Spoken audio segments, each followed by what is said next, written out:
Welcome to SVN news. నా పేరు వనజ. ఈ రోజు విజేఎఫ్ ప్లస్ క్లబ్ లో విలేకరుల సమావేశం జరిగినది. ఈ సమావేశంలో భారత చైతన్య యువజన పార్టీ విశాఖ జిల్లా పార్లమెంట్ అభ్యర్థి డాక్టర్ బాలాజీ యాదవ్, అనకాపల్లి పార్లమెంట్ అభ్యర్థి డాక్టర్ నమ్మి అప్పలరాజు యాదవ్ మరియు పశ్చిమ నియోజకవర్గ ఎమ్మెల్యే అభ్యర్థి బొట్ట కోటేశ్వరరావు యాదవ్ తదితరులు ఈ సమావేశంలో పాల్గొన్నారు. బాలాజీ, అప్పలరాజు మరియు కోటి మాట్లాడుతూ మన దేశంలో ప్రజాస్వామ్యం ఉందా అని ఆవేదన వ్యక్తం చేశారు. బీసీవై పార్టీ స్టేట్ అధ్యక్షులు బోడే రామచంద్ర యాదవ్ పై అనేక విధమైన దాడులు జరుగుతున్నా పెద్దరెడ్డి రామచంద్రారెడ్డి మరియు తన కుమారుడు తదితరులపై తగు చర్యలు తీసుకోవాలని కోరారు. ఆంధ్రప్రదేశ్ ప్రజానికానికి మా విజ్ఞప్తి, బీసీవై పార్టీ చెరుకు రైతు గుర్తుపై ఓటు వేసి మమ్మల్ని గెలిపించవలసినదిగా కోరారు. నిన్నే మర్డర్లు చేసి ఇంత డబ్బులు వేల కోట్లు కుంభకోణాలు చేసిన పెద్దిరెడ్డి రామచంద్రారెడ్డి ఆ కొడుకు కానీ తండ్రి కానీ వాళ్ళు ఇమీడియట్గా అరెస్ట్ చేసి జైలుకి పంపించి అసలు నిలబడే స్థానాన్ని కోలగొట్టాలని మేము డిమాండ్ చేస్తున్నాము. అలాగే మా నాయకుడికి ఫుల్ సెక్యూరిటీ ఇచ్చి ఆయన ప్రచారం చేసుకోవడానికి ఫుల్ పర్మిషన్ ఈ డిఐజీ గారు, డీజీపీ గారు కానీ కంపల్సరీగా ఆయనకి ఎలక్షన్ కమిషన్ కూడా మేము అదే డిమాండ్ చేస్తున్నాం. అసలు ఏ విధమైన యాక్షన్ తీసుకున్నారో మాకు తెలియపరచాలి. ప్రింట్ మీడియా, ఎలక్ట్రానిక్ మీడియా కూడా తెలియపరచాలి.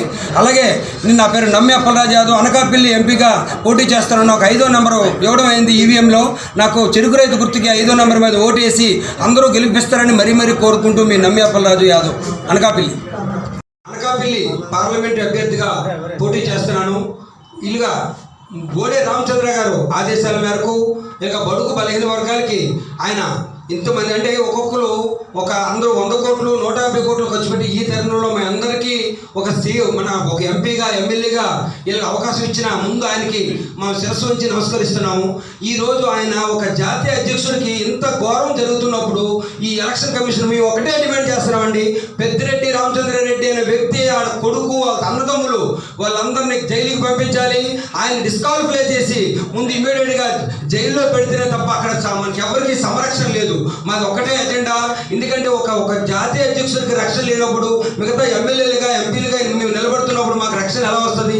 ఒక ఎలక్షన్ కమిషన్ ఉన్నప్పుడే ఈ రకంగా ఇంత దౌర్జన్యంగా చేస్తే ఇంకా మామూలు సాధారణ వ్యక్తి రోడ్డు మీద తిరగలరా? ఆ చిన్నది ఒక రాయి ఇస్తే అది ఇంకోటి అయితేనే మీకు ఆ ఎలక్షన్ కమిషన్ కలెక్టరేట్ గారు పిలిచి మీరు ఈ రకంగా చేంజ్ చేయాలి, ఈ రకంగా ఖర్చు పెట్టాలి, ఈ రకంగా చేయాలన్నారు.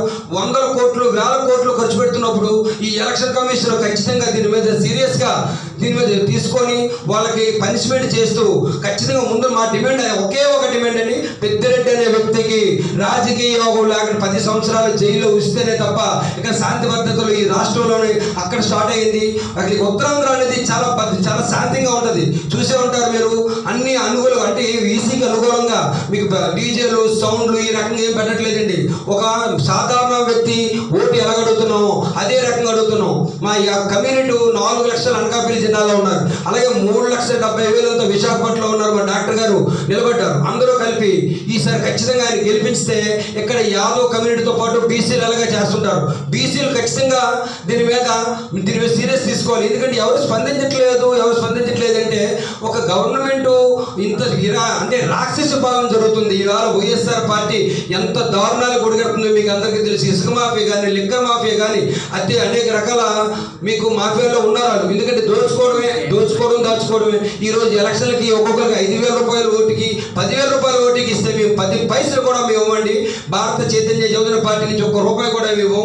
మేము ఒక సర్వీస్ మాత్రం చేస్తాం. పిల్లగానే పెరిగే వ్యక్తులవి, ఇక్కడ స్థానికంగా నిలబడే వ్యక్తులవి. ఎందుకంటే ఎవరు సీఎం రమేష్ అనేది ఇవాళ 200 కోట్లు ఖర్చు పెడతాడు. మీరు ఆయన దగ్గర నిలబడగలరా? యాదవ్ కమ్యూనిటీని యాదవ్ మీటింగ్లు టార్గెట్ చేసి యాదవ్ మీటింగ్లు పెడుతున్నారు. ఇక్కడ చోడవరం కానీ, మాడుగులు కానీ మీటింగ్లు పెట్టి మీకు ఇంత ప్యాకేజ్ ఇస్తున్నాం.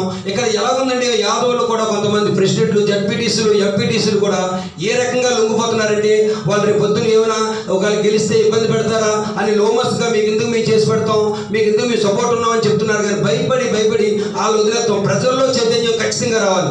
ప్రజల్లో ఏ రోజైతే చైతన్యం వచ్చిందో ఒక బీసీ నాయకుడు పార్టీ పెట్టలేదు మనకంటూ పార్టీ లేదన్నారు. ఆ మహానుభావుడు మనకు ఆ పార్టీ పెట్టి మన చేతికి ఈ రోజు నమ్మి అప్పలరాజు అనే వ్యక్తికి ఎంపీ సీట్ ఇవ్వడం అనేది చాలా గర్వకారణం. నాకు నియోజకవర్గంలో ఒక్కటి మాత్రం రిక్వెస్ట్ చేస్తున్నాను అందరినీ. ఎంపీ నియోజకవర్గం అక్కడ ఎమ్మెల్యే పోటీలు అనేది మా వాళ్ళు ఎవరూ లేరు. అక్కడ ఒక్క ఎమ్మెల్యే ఎంపీగా నేను ఒక్కనే పోటీ చేస్తున్నాను కాబట్టి మొత్తం యాదవ్ సోదరులతో పాటు బీసీలు కూడా నన్ను ఆదరించి అక్కడ గెలిపిస్తారని, గెలిపిస్తే ప్రతిసారి ప్రతి వాళ్ళ పిల్లగానే ఒక గంటలో వాళ్ళ కళ్ళ ముందు ఉండే వ్యక్తిని ఏది వాళ్ళు గెలుచుకొని ఢిల్లీలోనో లేకపోతే ఎక్కడో సెటిల్ అయిన వ్యక్తిని కాదు.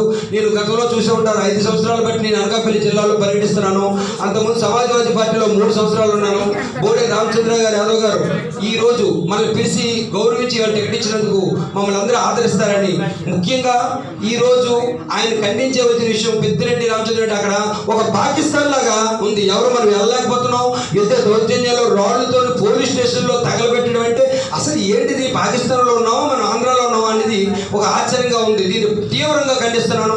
ముఖ్య అజెండా వాళ్ళు జైలుకి పంపించి ఆయనకి అసలు ఎన్నికల్లో నిలబడే అర్హతని కోల్పోయిన వరకు కూడా మాకు ఈ పోరాటం ఇక్కడితో ఆగదు. ఖచ్చితంగా దీని మీద ఇంకా పోరాటాలు చేస్తాం. అచ్యుత్ బాలాజీ యాదవ్. నేను విశాఖపట్నం లోక్సభ స్థానం నుండి ఎంపీగా పోటీ చేస్తున్నాను. మా సహచరుడు నమ్మి అప్పలరాజు గారు అనకాపల్లి నుంచి బీసీవై పార్టీ తరఫున ఎంపీగా పోటీ చేస్తున్నారు. అదేవిధంగా ఈస్ట్ నుంచి మా సహచరుడు సుమన్ గారు, వేణుగోపాలకృష్ణ గారు ఎమ్మెల్యే గాను, అదేవిధంగా వెస్ట్ నుంచి పొట్టా కోటేశ్వరరావు గారు బీసీవై పార్టీ తరఫున ఎమ్మెల్యేగా పోటీ చేస్తున్నారు.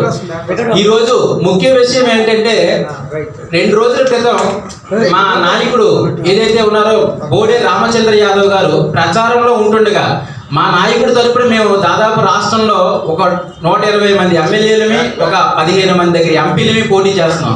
మాకు ఒక రికగ్నైజ్డ్ పార్టీ, మాది జాతీయ పార్టీ తరపున మేము పోటీ చేస్తున్నాం.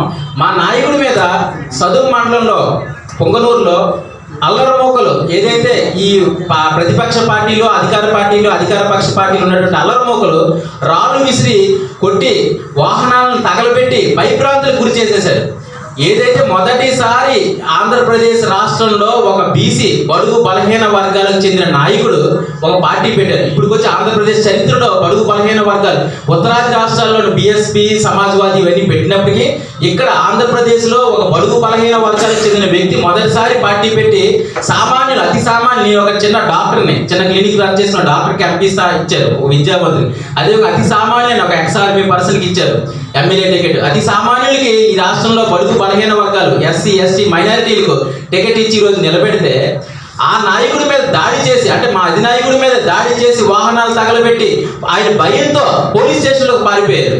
ఇది సిఆర్పిఎఫ్ కమాండోస్ ఉన్న వలయంలోంచి పారిపోయారు. అంటే ఎంత భయభ్రాంతులకు గురి చేస్తున్నారంటే ఈ సామాన్యులు రాకూడదు, బడుగు బలహీన వర్గాలు పార్టీలు పెట్టకూడదు, రాజకీయాలు మేము పోటీ చేయకూడదు అంటే మీ 2 పార్టీలు 3 పార్టీలు మీరే పోటీ చేసుకోండి. మరి మమ్మల్ని నామినేషన్లు కూడా వెయ్యం. ఇది ఎంత బాధాకరంగా ఉందంటే ఈ ప్రజాస్వామ్యానికి చీకటి రోజు. బాబాసాహెబ్ అంబేద్కర్ భావజాలాన్ని మేము జనంలోకి తీసుకెళ్ళడానికి మేము వస్తే మమ్మల్ని మీరు అందరూ కూడా భయభ్రాంతులకు గురి చేస్తున్నారు. దీని మీద ఎలక్షన్ కమిషన్, డీజీపీ గారు దీనికి బాధ్యత వహించి మాకు భద్రత కల్పించాలి. మేము ఇప్పుడు చాలా భయపడుతున్నాం బయట తిరగడానికి. డీజీపీ గారు స్పందించలేదు, ఇప్పటికి వచ్చి ఎలక్షన్ కమిషన్ నుండి స్పందన లేదు.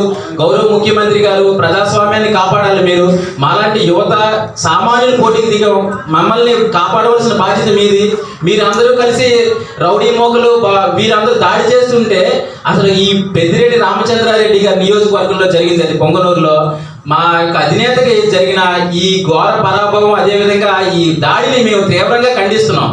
ఏదైతే ఈ రాష్ట్రంలో ప్రజాస్వామ్యం ఉందా, అసలు ఈ ఎలక్షన్ కమిషన్ ఉందా? సివిజిల్ అనే యాప్ డౌన్లోడ్ చేసుకోమన్నారు, డౌన్లోడ్ చేసాం, వాటిలో పెట్టాం, ఎక్కడా కూడా స్పందన రావడం లేదు.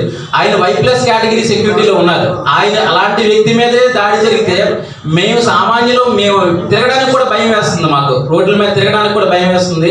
ఇది నిజంగా ప్రజాస్వామ్యానికి చీకటి రోజులు. దీని మీద ఎలక్షన్ కమిషన్, అదే గౌరవ డీజీపీ గారు, గౌరవ ముఖ్యమంత్రి గారు, గౌరవ పెద్దలందరూ కూడా దీని మీద ఏదైతే యాక్షన్ తీసుకొని ఆ నిందితులను అరెస్ట్